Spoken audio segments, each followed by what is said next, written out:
तो ये थे 234 ए और बी। अब इसके बाद इस पूरे ब्लॉक का तीसरा सेक्शन 234 सी, ये सबसे इंपॉर्टेंट हो जाएगा और ये कंप्लीट कराते ही ना आपको और चीजें क्लियर हो जाएंगी कि कौन सी ड्यूरेशन में कब कहाँ इंटरेस्ट लग रहा है। This is 234 C.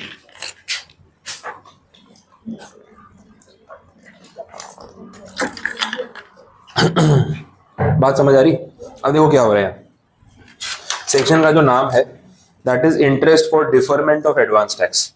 डिफरमेंट क्या होता है वो समझो। ये बड़ी कॉमन प्रैक्टिस है, लोग बिजनेस में भी ऐसा करते हैं जब किसी के पैसे देने होते हैं।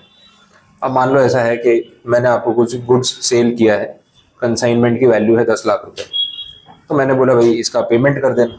अब ऐसा है कि आपको या तो कुछ क्रेडिट पीरियड दिया है मैंने, या थोड़ा इंस्टॉलमेंट अलाउ किया कि चलो आप 2-3 पार्ट्स में दे देना, ऐसा कुछ है। अब बात यह है कि 10 लाख रुपए, जनरल एग्जांपल ले रहा हूँ बात समझाने के लिए कि डिफरमेंट क्या होता है। तो मैंने आपको ऐसा बोला कि यार ये 10 लाख रुपए का इनवॉइस मैं आपको बना के भेज रहा हूँ और इसका जो पेमेंट है ना वो आप मुझे 30 डेज में कर देना। तो भाई आज मान लो 10 तारीख है, 10 अक्टूबर ले लेते हैं, रैंडम है नहीं लेकिन ले लेते हैं। 10 अक्टूबर है, मैंने आपको बोला 30 दिन में पेमेंट कर देना, तो 10 नवंबर तक मुझे आप पैसे दे देना, ये मैंने आपको बोल दिया। तो आपने बोला ठीक है पे कर देंगे ऐसा वैसा। तो आपने फिर मुझे पूछा सर कुछ इंस्टॉलमेंट में पे करे तो चलेगा, 2 या 3 पार्ट में दे देंगे, 2-3 महीने में पेमेंट कंप्लीट कर देंगे। मैंने चलो ठीक है कोई प्रॉब्लम नहीं, आप एक काम करो इसको ना 3 पार्ट्स में डिवाइड कर दो। तो एक अभी मुझे 4 लाख रुपए दे दो, बाकी के जो है वो 2 पार्ट में डिवाइड करके ऐसे 3 इंस्टॉलमेंट्स में 1-1 महीने गैप पे दे देना तो भी चलेगा, चलो कोई इतनी प्रॉब्लम वाली बात नहीं है। नवंबर, दिसंबर, जनवरी तक पेमेंट क्लियर कर देना। तो ये बात अपनी हो गई। अब 10 नवंबर तक आपकी ड्यूटी बनती है ना ये पे करने की। अब 10 नवंबर को मैं फोन कर रहा हूँ, अरे यार पैसे भिजवा दो। हाँ सर मैं करवा देता हूँ। अब ऐसे कर करके आपने क्या किया ना कि नवंबर में जो 4 लाख रुपए ड्यू थे वो पे करने में आपने लगा दिया पूरा साल। हैप्पी न्यू ईयर, ठीक है सीधा। इस दिन पे आए 4 लाख रुपए, बोल बोल के थक गया मैं, तब जाके तो पेमेंट आया है। अच्छा अब आप आइडियली देखो तो 10 नवंबर को 4 लाख देने थे, उसके बाद 10 दिसंबर को भी तो पे करने थे, कितने 3 लाख रुपए। और 10 दिसंबर तक 3 लाख तो क्या पहले वाले 4 लाख ही नहीं आए, वो कब आए 31 दिसंबर। अब मैं आपको उसी दिन बोल रहा हूँ कि यार वो 3 लाख भी बाकी है और अगले 3 लाख की भी ड्यू डेट आ जाएगी, वो है 10 जनवरी। समझ आ रही? आप बोलोगे सर अभी तो पैसे दिए, अभी कहाँ वापस मांग रहे हो, समझ आए? अब मेरी गलती, आपने अभी पैसे दिए, मैं तो इस तारीख से मांग रहा था, आपने पैसे देने में और टाइम लगा दिया, अगला इंस्टॉलमेंट भी आगे चला गया। तो जो पैसा यहाँ पे मिलना चाहिए था वो जैसे कैसे मुझे यहाँ पे मिला। अब इमीडिएटली मैं आपको बोलूंगा दूसरा इंस्टॉलमेंट भी तो वो पे नहीं करोगे, अब उसको क्या करोगे आगे पुश करोगे। समझ आ रहा है? तो सेकेंड इंस्टॉलमेंट जो आइडियली मुझे दिसंबर में मिलना चाहिए था ना, आपने वो पे करने में फरवरी कर दिया। थर्ड इंस्टॉलमेंट जो मुझे जनवरी में मिलना चाहिए था वो पे करने में आपने मई जून कर दिया। समझ आ रहा है? तो लोग क्या करते हैं पेमेंट में डिले करते हैं। डिले करने से मिलता क्या है? मजा आ रहा है कुछ?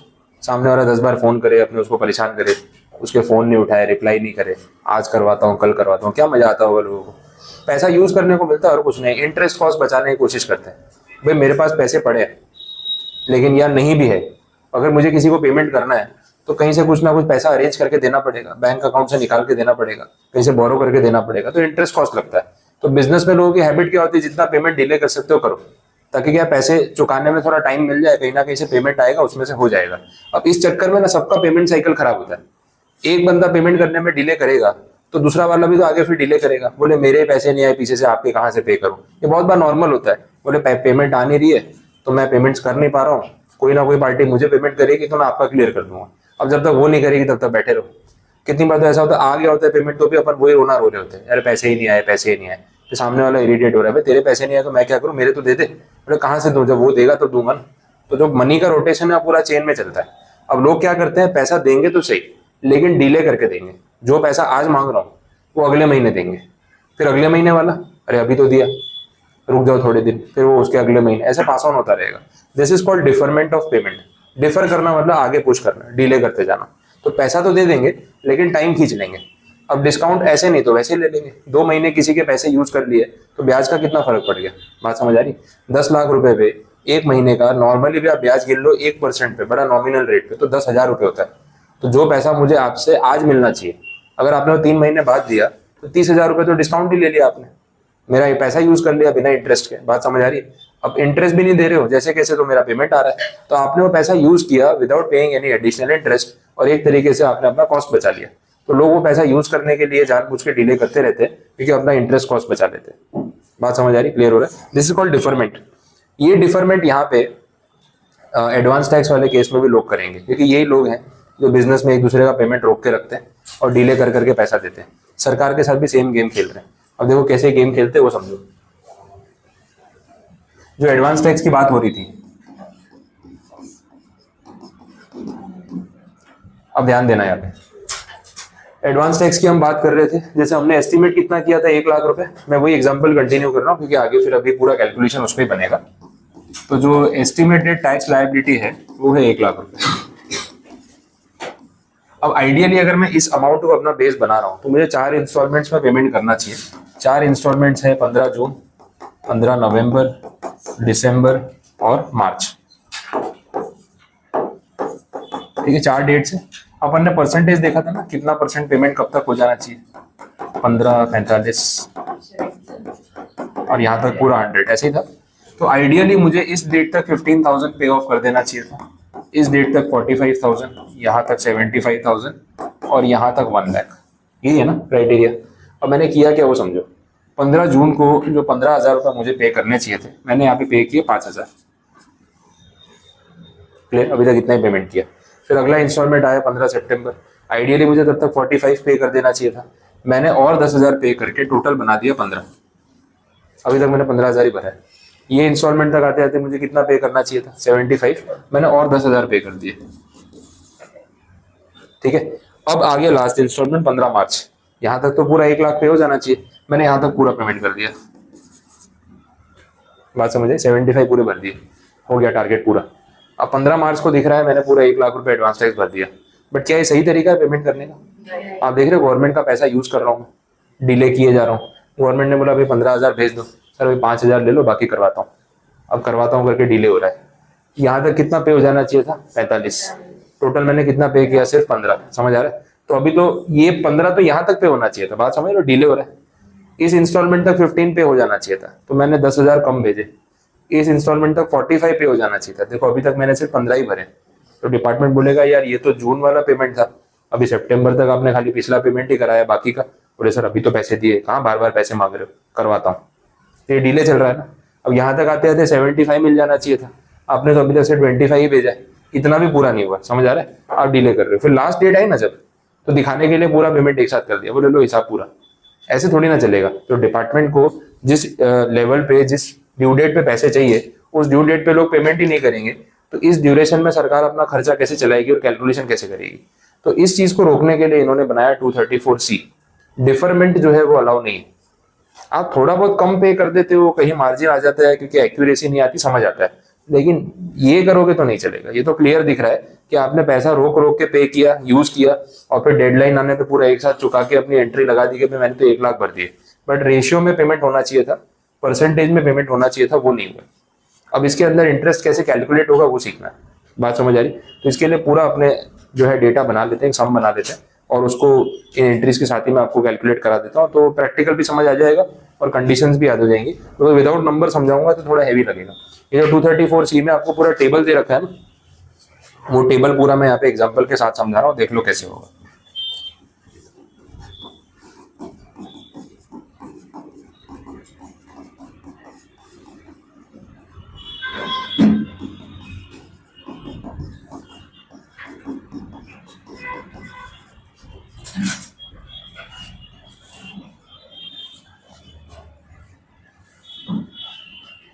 ये अपना डेटा जो है वो फिक्स कर लेते हैं। एस्टिमेटेड टैक्स लायबिलिटी आपकी 1 लाख रुपए, एक्चुअल टैक्स लायबिलिटी है 1,50,000 रुपए। एक्चुअल वाली तो साल के एंड में जब रिटर्न भरते तभी पता चलती, अभी मालूम पड़ने वाली नहीं है। अब इसमें कैलकुलेशन कैसे होगा 234C के इंटरेस्ट का, वो हमें देखना है।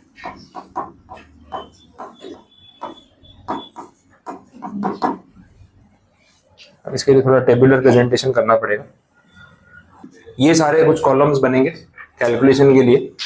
जो आपका ड्यू डेट आ रहा है वो, एडवांस टैक्स आपने कितना पे किया, आपने जो एडवांस टैक्स पे किया वो इसके बेसिस पे किया। जो एस्टिमेशन था आपका 1 लाख रुपए का, एडवांस टैक्स आपको पे कितना करना चाहिए था वो इसके बेसिस पे पता चलेगा, वो ईयर एंड पे आइडिया लगेगा। एक मिनिमम एडवांस टैक्स पेएबल का भी क्राइटेरिया यहाँ पे 234C में है, उसके बेसिस पे डेफिशिएंसी और कैलकुलेशन होने वाला है। तो एक एक करके वो कैलकुलेशन देख लेते हैं। सबसे पहला इंस्टॉलमेंट अपना कब ड्यू है? 15 जून को। 24-25 अपना प्रीवियस ईयर है। 15 जून 2024 को हमने एक्चुअल एडवांस टैक्स पे कितना किया होगा? 1 लाख रुपए के ऊपर 15%, जो 15% का रेशियो आपको दे रखा है वो। तो पेमेंट हुआ होगा 15,000। आइडियली आपको पे करना कितना चाहिए था? इसके बेसिस पे होगा वो, एक्चुअल टैक्स लायबिलिटी के बेसिस पे आइडियली आपको उतना पे करना चाहिए था। 1,50,000 का 15%, वो हो जाएगा 22,500। समझ आ रहा है? तो इतना आपको पे करना चाहिए था। अब पॉइंट ये है, अब ध्यान दो यहाँ पे, यहाँ से वो कंडीशन है 234C वाली। डिपार्टमेंट आपको ये बोल रहा है कि देखो, हम मानते हैं कि इतना एक्यूरेटली कोई असेसमेंट कर ले और इतना एक्यूरेट कैलकुलेशन कर ले, वो जरूरी नहीं है कि हो पाएगा, लेकिन कुछ तो एस्टिमेट लगाया होगा आपने जो इस नंबर के नियर बाई होना चाहिए था। तो भाई 22,500 जो बन रहा है ये तो एक्चुअल पेएबल है, बट हम मानते हैं कि एक्चुअल 22,500 एग्जैक्टली किसी ने असेसमेंट करके पे कर दिया हो, नॉट नेसेसरी, थोड़ा इधर उधर हो सकता है, बट थोड़ा मतलब कितना। अब वो 234 में इन्होंने क्लैरिफाई किया, वो ध्यान से सुनना। वो ऐसा बोल रहे हैं कि जितना आपने एडवांस टैक्स एक्चुअली में पे किया है, ठीक है, फर्स्ट इंस्टॉलमेंट था कितना? 15%। तो परसेंटेज ध्यान में रखो आप, जितना आपने एडवांस टैक्स एक्चुअली में पे किया है ना, वो आपकी एक्चुअल टैक्स लायबिलिटी के कम से कम 12% के बराबर तो होना ही चाहिए था। नॉर्मली तो हम 15% मांगते हैं, बट थोड़ा वेरिएशन आपको अलाउ करते हैं। कम से कम आपकी एक्चुअल टैक्स लायबिलिटी के 12% के बराबर तो होना चाहिए था। That is the minimum advance tax payable to avoid 234C। ये बात समझ आ रही? अभी 1,50,000 जो आपकी एक्चुअल टैक्स लायबिलिटी है, उसका 12% एक बार गिनो कितना होता है? 18,000 होता है। वो 18,000 में यहाँ लिख रहा हूँ, थोड़ा ध्यान से समझना, बातें मत करना तो पॉइंट स्किप हो जाएगा। ये एडवांस टैक्स आपने एक्चुअल में चुकाया है कितना? 15,000। टोटल आपको देना कितना चाहिए था? 22,500 इसके बेसिस पे। बट डिपार्टमेंट खुद एक्सेप्ट कर रहा है कि इतना एक्यूरेट किसी ने कैलकुलेट किया हो ये नेसेसरी नहीं। तो भाई चलो ठीक है, थोड़ा बहुत वेरिएशन हम समझते हैं, कितना वेरिएशन अलाउ कर रहे हैं आप उस पर ध्यान दो। Ideally you are suppose to pay 15% of your actual tax liability, this is the actual tax liability. But अगर आपने एक्चुअल टैक्स लायबिलिटी का 12% भी भर दिया तो भी हम आपसे इंटरेस्ट नहीं चार्ज करेंगे। तो एक्चुअल टैक्स लायबिलिटी का 12% कितना हो रहा है? 18,000। वो सिंपल ये बोलना चाह रहे हैं कि 22,500 बनता था, 18 भी पे कर दिया होता ना, हम चला लेते। बट अगर 18 से नीचे पे किया तो नहीं चलाएंगे, ये फिर बहुत ज्यादा ही रिड्यूस कर दिया आपने अमाउंट। बात समझ आई? आपने एक्चुअल में कितना पे किया? 50। मिनिमम कितना पे करना चाहिए था? 18। तो ये गड़बड़ हो गई। अब आएगा इंटरेस्ट। अच्छा, जब इंटरेस्ट आएगा तो फुल डेफिशिएंसी पे ही आएगा। वो सेम लॉजिक है जो लास्ट सेक्शन में था। फुल डेफिशिएंसी मतलब इन दोनों का डिफरेंस कितना हो गया? समझ आ रहा है? 7,500। तो ये 7,500 पे आपको इंटरेस्ट देना पड़ेगा, पूरी डेफिशिएंसी। यहां तक कोई कंफ्यूजन? बात समझ आ रही है? आपने पे इतना किया, टोटल इतना पे करना बनता था। इंटरेस्ट से बचने के लिए मिनिमम इतना भी भर देते तो चलता। 15% के सामने 12%। एक्चुअली में इन्होंने आपको 20% का वेरिएशन अलाउ किया है। अगर आपको बात समझ आई हो, 15 और 12 में जो डिफरेंस है 3 यूनिट्स का, दैट इज 20% ऑफ 15। 15 का 20% निकालोगे 3 आएगा, वो माइनस करके बचेगा कितना? 12। अल्टीमेटली लोग ऐसा बोल रहे हैं कि हम 100 मांग रहे थे, आपने 80 भी भर दिया होता ना, हम चला लेते, लेकिन उससे नीचे गया ना तो प्रॉब्लम हो गई। जैसे 234B में 10% का वेरिएशन था, 100 के बदले 90 भरना चाहिए था, चल जाता। यहाँ पे इन्होंने बोला 100 के बदले 80 भर दो तो भी चलेगा। 20% का वेरिएशन है। 15 और 12 का जो गैप है दैट इज 20%, वैसे होगा। ठीक है, तो उतना वेरिएशन है, आपको याद रहे इसलिए पॉइंट बता रहा हूँ। अब ये जो डेफिशिएंसी है, इस पे इंटरेस्ट कितना लगेगा, कब से लगेगा, कितने ड्यूरेशन का लगेगा, वो बात समझो। अभी जो मैंने आपको पीछे डिफरमेंट समझाया, आप देखो यहाँ पे जो पैसा मुझे मिलना चाहिए था कितना? 15,000। मिला कितना? 5,000। 10,000 शॉर्ट है, वो 10,000 आपने मुझे यहाँ पे दिया। यहाँ तक आते आते टोटल पेमेंट कितना हो गया? 15। ये क्यूमुलेटिव अमाउंट है, टोटल अमाउंट है। इस 15 में 5 इंक्लूडेड है, तो आपने मुझे यहाँ पे कितने पैसे और भेजे? 10,000। अब जब मैं यहाँ पे देख रहा हूँ तो सिचुएशन ऐसी है कि इस इंस्टॉलमेंट में मुझे 15 मिलने चाहिए थे, सिर्फ 5 ही मिले, और इस इंस्टॉलमेंट तक आते आते आपने मुझे और 10,000 दिए।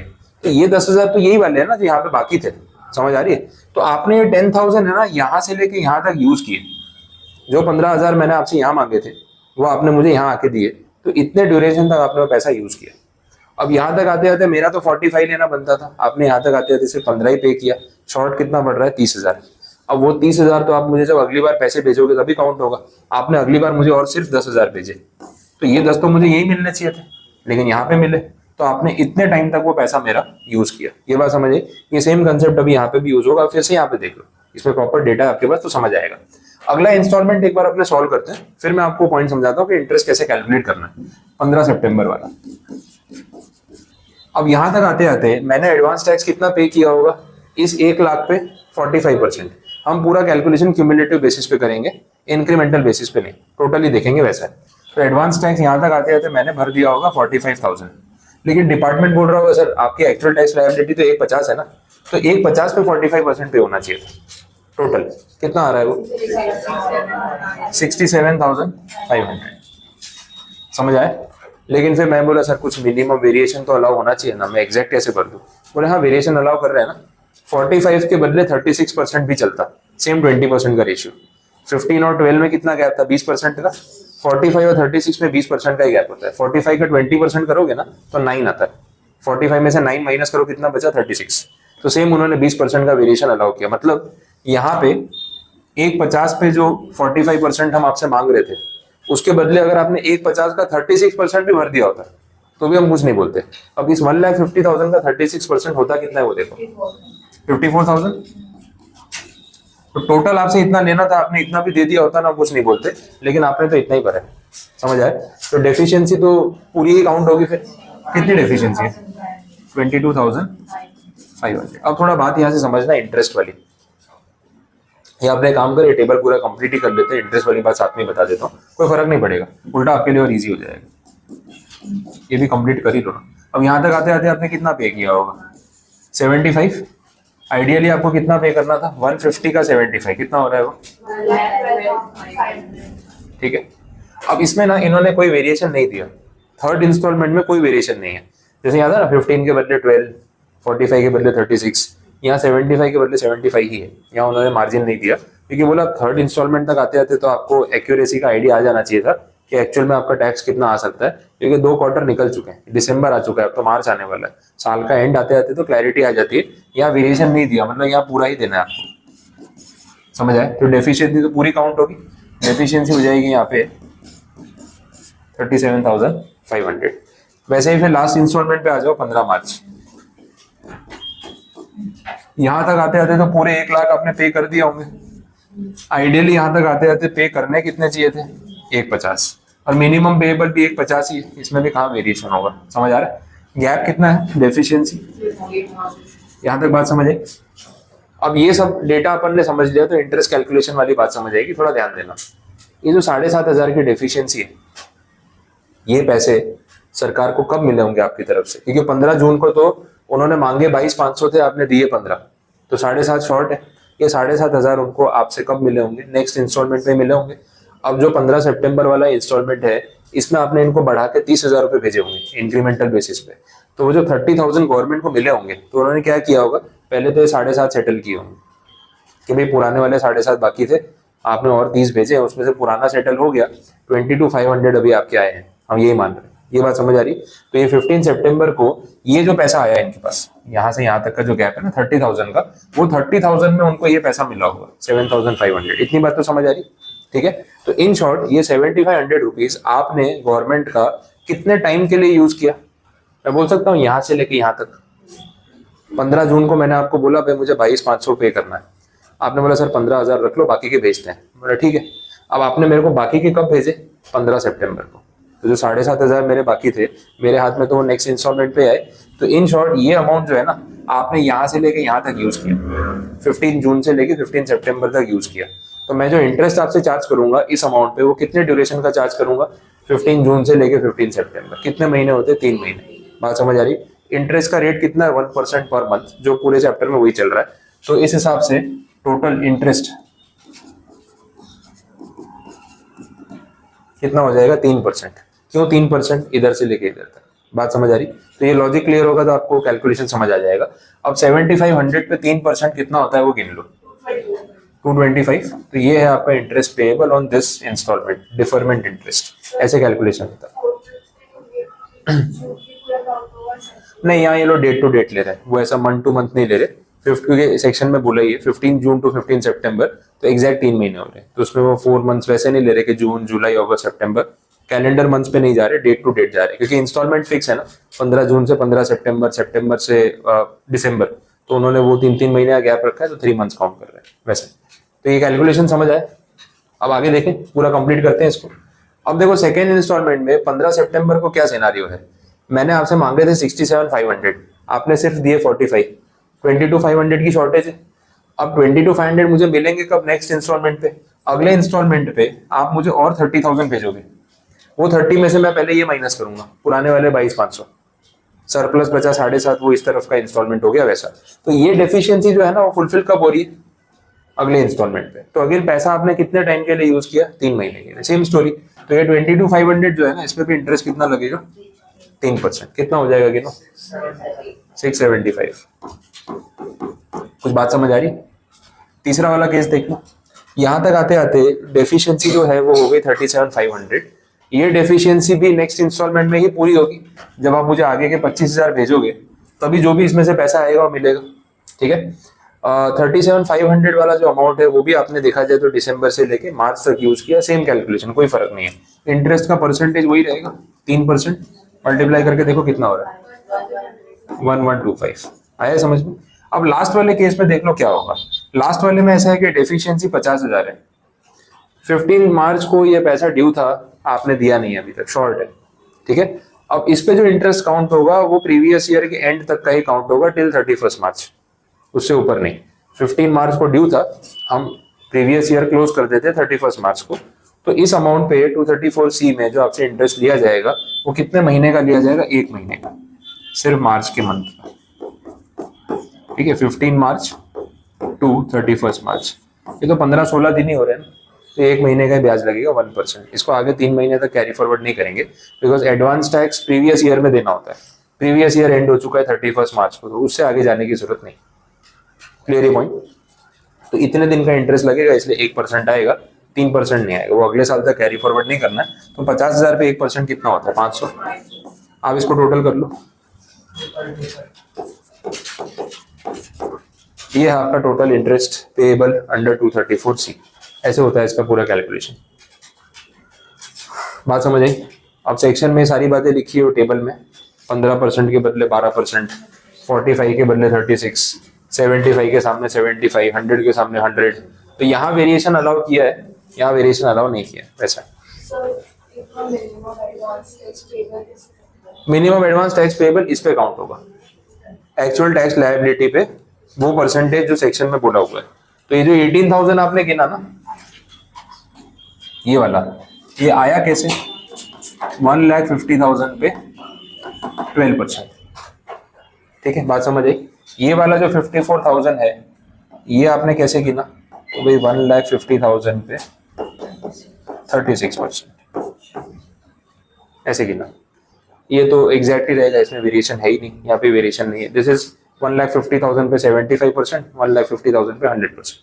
वेरिएशन खाली ये 2 इंस्टॉलमेंट्स में उन्होंने अलाउ किया। आप 234 का टेबल देखो, वो टेबल में वो बातें लिखी है लेफ्ट साइड वाले कॉलम में, वहां से ये सारा कैलकुलेशन आ रहा है। अब ये है पूरा कंप्लीट टॉपिक 234C। इसको गिनते कैसे, आप 2 मिनट लेके इसको पूरा एक बार समझ लो, टेबल बना लो, लिख लो, मतलब बाद में आप इसको सेव कर लेना, वो अलग चीज है, बट एक बार खुद लिखोगे तो आपको याद हो जाएगा कि क्या करना है इसमें। और फिर कुछ क्वेरी है तो बताओ, क्योंकि अभी आपका पूरा सम सामने ही है, कुछ नहीं समझ आया तो मैं बता सकता हूँ।